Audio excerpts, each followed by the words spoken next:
आपल्यासोबत राष्ट्रवादीचे नेते जितेंद्र आव्हाड आहेत. सर, काल अजितदादांनी सभा घेतली मुंबऱ्यामध्ये आणि सांगितलं की मुंब्रा ड्रग्समुक्त करणार. मग एवढे दिवस काय झोपले होते? 2.5 वर्षापासून सत्ता त्यांच्या ताब्यात आहे ना, तेव्हाच ड्रग्स सर्वात जास्त वाढले.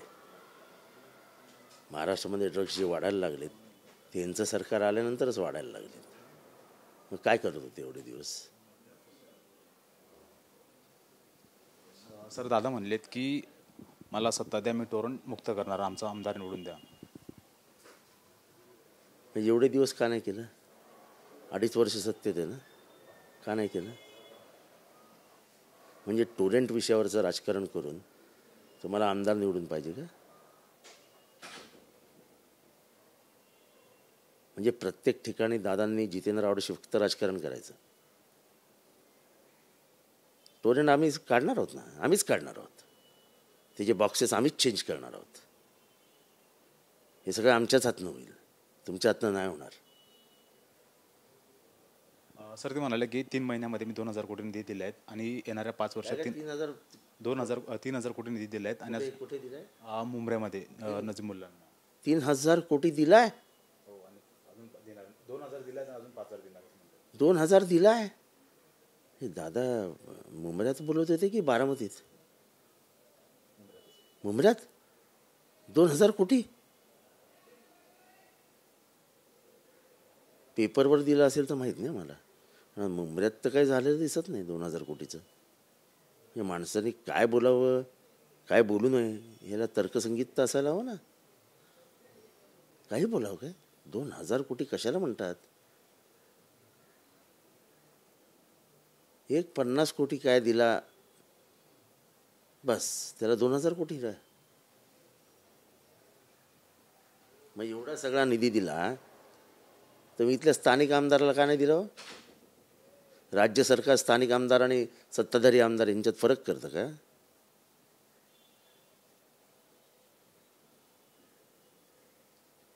सर, ते म्हणले की 15 वर्ष मी एक आमदाराला संधी दिली, तुमचं नाव नाही घेतलं त्यांनी, आणि मुंबऱ्याचा मी विकास करणार असं म्हणलेत ते.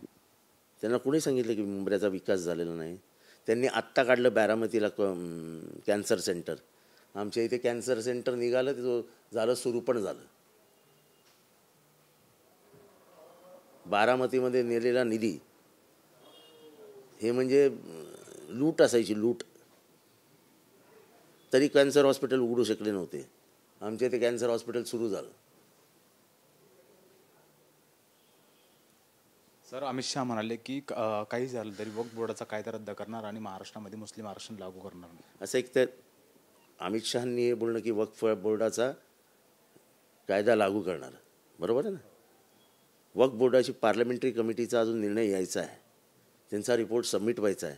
त्याच्यामध्ये राज्यसभेमध्ये त्याचा राज्यसभा लोकसभेमध्ये जी चर्चा होईल आणि मग ते विधेयक घ्यायचं की नाही त्याचं तो विषय येईल. त्याच्या आधीच सांगायचं आम्ही करून टाकणार आहोत. म्हणजे तुम्ही डेमोक्रेसी मानतच नाही ना. संसदीय लोकशाही प्रणाली तुम्हाला मान्यच नाही, ठोकशाहीच तुम्हाला मान्य आहे. वोट जिहाद होत असेल तर आपल्याला धर्मयुद्ध करावं लागेल असं देवेंद्र फडणवीस म्हणाले. आता कसं आहे, जाती जातीमध्ये धर्माधर्मामध्ये आम्ही पण धर्मयुद्धच खेळतो आहे. पण अधर्माविरुद्ध यांचा जो अधर्म चालू आहे ना, जातीत भांडणं लावणं, धर्मात भांडणं लावणं, या अधर्माविरुद्ध आम्ही धर्माची लढाई खेळतो.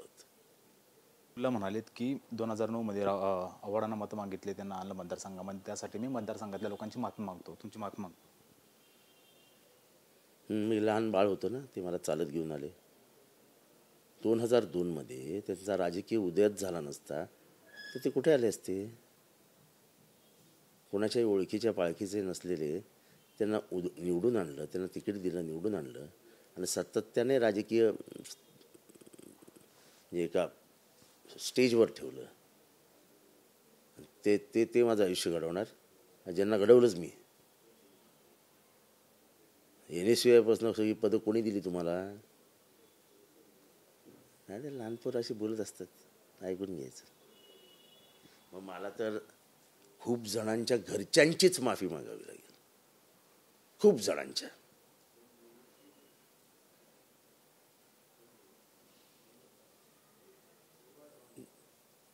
आपल्या क्रूर कृत्याने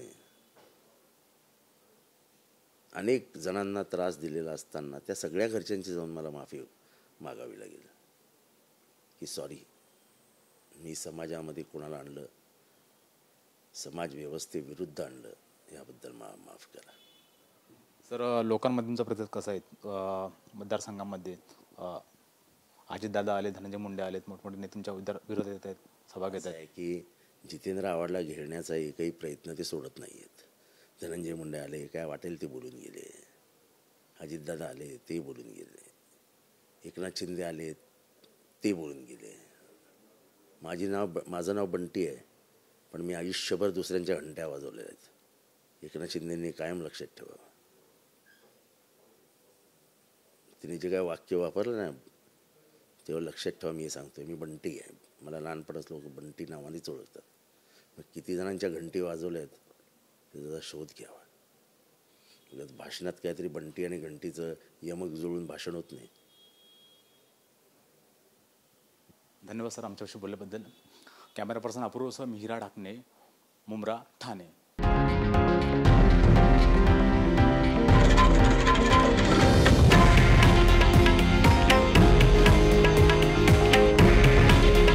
हे आहे देशातील नंबर 1 न्यूज नेटवर्क आणि आपण पाहत आहात TV9 मराठी. काळजी तुमची, हित महाराष्ट्राचं.